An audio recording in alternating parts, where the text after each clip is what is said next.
इस वीडियो में मैं आपको पढ़ाने जा रहा हूँ 10th क्लास की साइंस का चैप्टर नंबर 8, जिसका नाम है जीव जनन कैसे करते हैं। बच्चों, इस चैप्टर में से आपके 2 से 4 क्वेश्चन आते हैं, वो भी लॉन्ग। तो चलिए वीडियो को स्टार्ट करते हैं। सबसे पहला टॉपिक हम पढ़ेंगे बच्चों, जनन। जनन बच्चों, जनन का मतलब क्या होता है सबसे पहले आप ये जान लीजिए। बच्चों, जन्म देने की प्रक्रिया को जनन कहते हैं। ठीक है, तो चलिए इसका फर्स्ट पॉइंट है बच्चों, जनन एक ऐसी प्रक्रिया है बच्चों जो 2 सजीव मिलकर अपने जैसा एक नया जीव उत्पन्न करते हैं और पृथ्वी पर अपनी जीवन यापन करने के लिए बहुत ज़्यादा ज़रूरी है। सेकंड पॉइंट है, और उनके ही जैसे गुणसूत्र उनके उसके अंदर आए, आनुवांशिक गुण आए, उसके लिए बच्चों डीएनए होता है जो कोशिका के केंद्र में पाया जाता है। और बच्चों एक क्वेश्चन और बनता है यहाँ से कि डीएनए की फुल फॉर्म क्या होती है। हर बार पूछ लिया जाता है 1 नंबर में, तो आपको पता होना चाहिए। डीएनए की फुल फॉर्म है बच्चों डीऑक्सीराइबो न्यूक्लिक अम्ल। ठीक है, तो थर्ड पॉइंट है बच्चों, डीएनए प्रतिकृति बनाता है, कोशिका बनाता है। ठीक है, इससे कोशिका में विभिन्नता उत्पन्न होती है, यानी कि अलग अलग तरीके के जीव पैदा होते हैं। अलग मतलब होते तो वही हैं, पर अलग अलग शक्ल के, अलग थोड़े चेंजेस होते हैं उसमें। ये नई कोशिका होती हैं और एक समान होते हैं लेकिन समरूप नहीं होते। कहने का मतलब है कि बच्चों वो एक जैसे होते हैं लेकिन बिल्कुल सेम नहीं होते। तो बच्चों नेक्स्ट टॉपिक है आपका विभिन्नता का महत्व। अब हमें अलग अलग करने की क्या ज़रूरत है उन्हें। तो बच्चों लंबे समय तक जो प्रजाति होती है उत्तरजीविता बनाए रखने के लिए ज़रूरी है। और बच्चों ये जेस नहीं है, जैव है, ये जैव जैव जैव जैव विकास का आधार बनाने के लिए बहुत ज़्यादा विभिन्नता ज़रूरी है। ठीक है, तो चलिए प्रजनन के प्रकार। अब प्रजनन के कितने प्रकार होते हैं, कितने टाइप्स की होती हैं प्रजनन। तो 2 टाइप्स की होती हैं बच्चों, अलैंगिक प्रजनन और लैंगिक प्रजनन। अब ये क्या होते हैं वो आगे पढ़ेंगे हम। बच्चों अलैंगिक प्रजनन के बारे में सबसे पहले पढ़ेंगे। इसमें बच्चों एकल जीव होता है, मतलब अकेला जीव होता है, 2 जीव नहीं होते। वो जीव अकेला जीव ही जीव को उत्पन्न करता है। इसमें युग्मक का निर्माण नहीं होता। जो नया जीव बनता है वो लगभग जिस जीव से पैदा हुआ होता है वो समरूप यानी कि बिल्कुल सेम होता है उसके। अगर आपको बिल्कुल सतत गुण वाले, एकदम सेम गुण वाले कोई नया जीव पैदा करना है तो आपके लिए ये माध्यम बहुत ही लाभकारी हो सकता है। और ये ज़्यादातर निम्न वर्ग के यानी कि छोटे वर्ग के जीव जो होते हैं उनमें पाया जाता है अलैंगिक प्रजनन। ठीक है, अब आपका आता है लैंगिक प्रजनन। बच्चों फर्स्ट पॉइंट है इसका, 2 एकल जीव यानी कि 2 अलग अलग जीव, एक तो उसमें नर हो यानी कि मेल, एक मादा हो यानी कि फीमेल, मिलकर नया जीव उत्पन्न करती हैं। इसमें नर युग्मक व मादा युग्मक दोनों बनते हैं। नए जीव जो होता है बच्चों, नया जीव जो उत्पन्न होता है उसकी आनुवांशिक रूप से पैतृक जीवों के समान होता है। वो समान तो होता है लेकिन समरूप यानी कि बिल्कुल सेम नहीं होता, समान होता है। उदाहरण के लिए मान लीजिए 2 बिल्डिंग्स हैं, उसमें 5 फ्लोर इसमें बने हैं, 5 फ्लोर दूसरी बिल्डिंग में बने हुए, लेकिन डेकोरेशन दोनों की अलग अलग हुई हुई है, बिल्कुल सेम नहीं है। उदाहरण के लिए बताया था, समझ जाइए। फिफ्थ आपका नेक्स्ट पॉइंट है बच्चों, प्रजाति में विभिन्नता उत्पन्न करने में सहायक है। ये वाला जो लैंगिक प्रजनन है ये प्रजातियों में जो प्रजातियों को अलग करता है उसके लिए बहुत ज़्यादा लाभकारी है ये लैंगिक प्रजनन। अब बच्चों नेक्स्ट टॉपिक है आपका अलैंगिक प्रजनन की विधियाँ। अलैंगिक प्रजनन पढ़ लिया। अब इसकी विधियाँ क्या क्या होती हैं वो पढ़ेंगे। सबसे पहले विखंडन। बच्चों विखंडन का मतलब होता है बांटना। इस प्रक्रम में कोशिका को दो या दो से अधिक कोशिकाओं में बांटा जाता है। इसका ही पॉइंट है द्विखंडन। नाम से ही पता लग रहा है जैसे कि आपको द्वि मतलब दो और खंडन मतलब बांटना। जीव दो कोशिका में बांटे जाते हैं, जैसे कि उदाहरण के लिए अमीबा, लेशमानिया। इनकी पिक्चर्स भी दिखाऊंगा मैं आपको नीचे। बहुखंडन। बहु का मतलब होता है बहुत सारे और खंडन का मतलब आपको पता है बांटना होता है। जीव बहुत सारी कोशिकाओं में विभाजित यानी कि बढ़ जाते हैं। उदाहरण के लिए प्लेज्मोडियम। ठीक है, ये तो आपका अमीबा हो गया बच्चों। पिक्चर अमीबा की पिक्चर है बच्चों ये। ठीक है, और ये आपकी लेशमानिया की।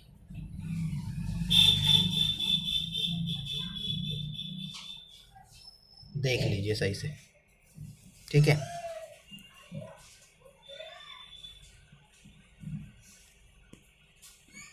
इसी का टॉपिक है बच्चों ये खंडन। अब बच्चों खंडन किसे कहते हैं?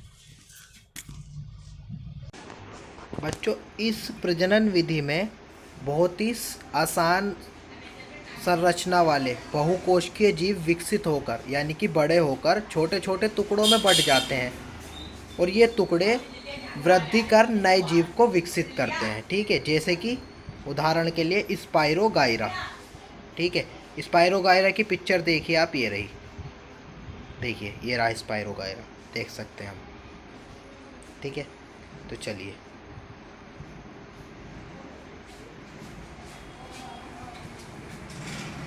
अब आपका आता है पुनर्जनन, पुनरुद्भवन पुनर्जनन। इस प्रक्रम में किसी कारणवश किसी भी दिक्कत की वजह से जब कोई जीव कुछ टुकड़ों में टूट जाता है तब प्रत्येक टुकड़ा एक जीव में विकसित हो जाता है। तो उदाहरण के लिए प्लेनेरिया और हाइड्रा। ठीक है, कहने का मतलब बच्चों ये किसी भी कारणवश किसी की भी वजह से कोई जीव कुछ टुकड़ों में टूट जाता है और फिर प्रत्येक टुकड़ा हर एक टुकड़ा एक नए जीव में विकसित होने लगता है। उदाहरण के लिए आपको बताया प्लेनेरिया और हाइड्रा। अब आपका आता है मुकुलन। मुकुलन क्या होता है बच्चों वो पढ़ेंगे। इस प्रक्रम में जीव के शरीर पर बच्चे इस प्रक्रिया में एक तरीके से जीव के शरीर पर एक उभार उत्पन्न होने लगता है। ठीक है, उभार सा उत्पन्न होने लगता है और जिसे मुकुल कहते हैं हम। ये मुकुल पहले नन्हे यानी कि छोटा सा होता है, फिर पूर्ण जीव में विकसित हो जाता है यानी कि पूरे जीव में विकसित हो जाता है तथा जनक से अलग हो जाता है। फिर जब पूरा जीव बन जाता है वो, फिर उस जनक से वो अलग हो जाता है। पिक्चर में समझ आएगा आपको, आइए दिखाता हूँ। उदाहरण के लिए हाइड्रा, यीस्ट, खमीर। देखिए ये रही पिक्चर। सबसे पहले छोटा सा नन्हा सा है, उसके बाद मुकुल बन गया, उसके बाद देखिए ये देखिए ये बड़ा हो गया। अब ये अलग हो जाएगा बच्चों इससे। ठीक है, चलिए आगे चलते हैं।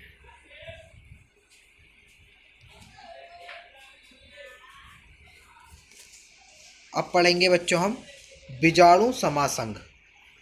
अब बच्चों बात आती है कि बीजाणु कहते किसे हैं। बच्चों बीजाणु कहते हैं एक तरीके का बैक्टीरिया मान लीजिए। तो बच्चों कुछ जीवों के तंतुएं जो होते हैं उनके सिरे पर बीजाणु धानी बनती है, जिनमें बीजाणु होते भी हैं। बीजाणुओं की जो संरचना होती है मतलब बनावट होती है बच्चों वो गोल होती है और वो एक मोटी भित्ति से ढके हुए होते हैं। अनुकूलन स्थिति यानी कि परिस्थिति मिलने पर बीजाणु वृद्धि यानी कि विकास करने लगते हैं। अब आपका आता है कायिक प्रबंधन। कुछ पौधों में नए पौधों का निर्माण होता है उसके कायिक भाग से। अब कायिक भाग से कैसे, जैसे कि जड़, तना, पत्तियां आदि से होता है। इसे कायिक प्रबंधन कहते हैं, याद रखिएगा।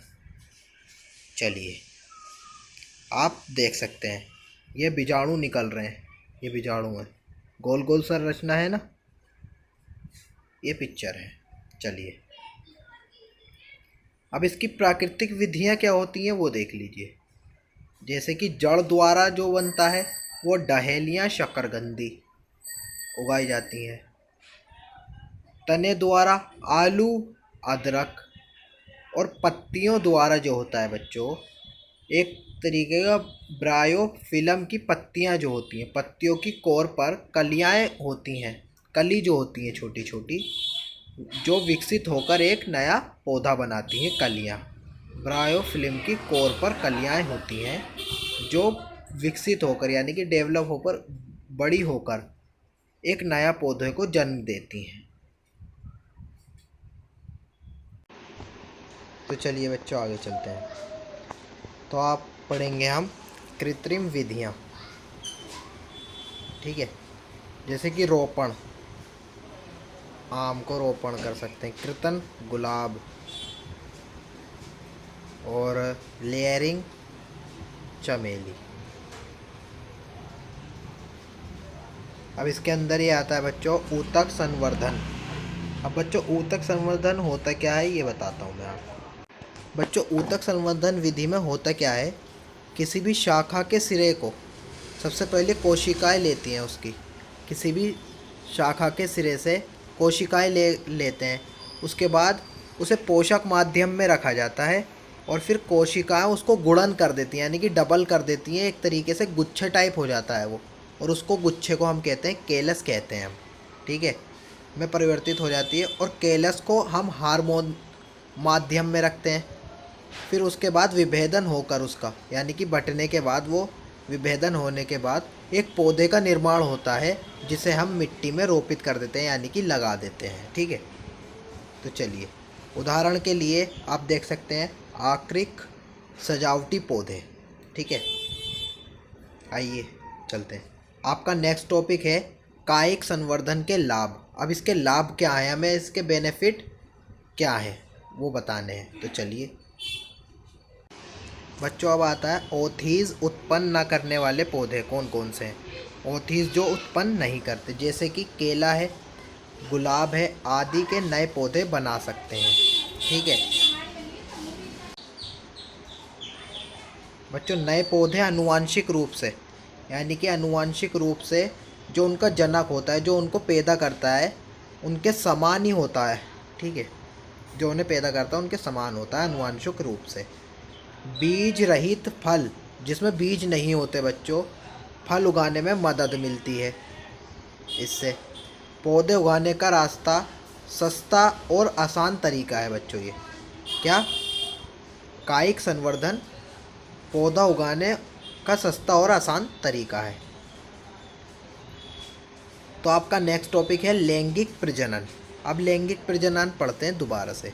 अब इसको बड़े मार्क्स में अगर पूछ लेता है, 4 से 6 मार्क्स में पूछते हैं अगर इसको, तो इस तरीके से लिखना है आपको। लैंगिक प्रजनन नर व मादा युग्मक से मिलने के बाद होता है, ठीक है। मादा एक तो फीमेल मिलती है, फिर मेल मिलता है, उनके युग्मक से मिलने से के बाद होता है, ठीक है। नर व मादा युग्मक के मिलने के प्रक्रम को निषेचन कहते हैं, ठीक है बच्चों। निषेचन हो जाता है जब मेल और फीमेल के युग्मक मिलते हैं बच्चों, क्रॉस होता है, तो उसे निषेचन कहते हैं उस प्रक्रम को हम। संतति में विभिन्नता उत्पन्न होती है बच्चों, जो स्पीशीज होती है उसमें विभिन्नता उत्पन्न होती है इससे, लैंगिक प्रजनन से। अब आपका नेक्स्ट टॉपिक है पुष्पी पौधों में लैंगिक जनन। अब पुष्पी पौधों में लैंगिक जनन किस तरीके से होता है वो बताना है। तो चलिए देखते हैं। फर्स्ट पॉइंट है आपका, फूल पौधे का जनन अंग है। बच्चों, जो फूल होता है ना, फूल जिसे हम फूल कहते हैं, वो पौधे का जनन अंग होता है, यानी कि जन्म देने की जो जगह होती है उसको फूल है वो पौधे का। एक फूल का मुख्य भाग कौन कौन से होते हैं, एक तो बाह्य दल होता है उसमें, एक पंखुड़ी होती है, एक स्त्री केसर होता है एवं पुंकेसर होता है। ठीक है। फूल के प्रकार। अब बच्चों फूल कितने प्रकार के होते हैं, कितने टाइप्स के होते हैं फूल, वो बताने हैं हमें। तो फूल दो प्रकार के होते हैं बच्चों, उभयलिंगी पुष्प और एकलिंगी पुष्प। उभयलिंगी पुष्प में क्या होता है बच्चों, स्त्री केसर व पुंकेसर, मतलब उसमें मेल भी होता है और फीमेल भी होती है, मेल भी होता है, दोनों उपस्थित होते हैं। उदाहरण के लिए सरसों और गुड़हल। एक लिंगी पुष्प में क्या होता है, जैसे कि नाम से ही पता लग रहा है आपको, उसमें से मेल या फीमेल यानी कि स्त्री केसर या पुंकेसर में से कोई एक ही जननांग उपस्थित होता है। ठीक है। उदाहरण के लिए पपीता, तरबूज। अब आप इसे देख सकते हैं, इस पिक्चर को देखिए, पुष्प की संरचना, बनावट कैसी है पुष्प की। बच्चों इसकी फिगर बनाने को भी आ जाती है, आप सही से देखिए इसको, और इसको मैं समझाता हूँ थोड़ा सा आपको। जैसे कि ये पुंकेसर हो गया। ठीक है। पुंकेसर का मतलब यानी कि जो मेल पॉइंट होता है उसे कह रहे हैं हम, प्राकोष तंतु हो गए। अब ये क्या है, ये स्त्री केसर हो गया, फीमेल वाला। ठीक है। वर्तिकाग्र, वृत्तिका, अंडाशय, ये अंडाशय जहाँ पे अंडा फर्टिलाइज होता है, यानी कि नई कली आती है वहाँ से इन दोनों को मिलने के बाद। ये बीजांड है बच्चों, ये बाहादल है, इसकी पंखुड़ी जो है बाहादल, ये पंखुड़ी है इसकी। ठीक है। तो पिक्चर को सही से देख लीजिए, ये बनाने के लिए आ जाती है कभी कभार। तो चलिए आज के लिए इतना ही। Best of luck. वंदे मातरम।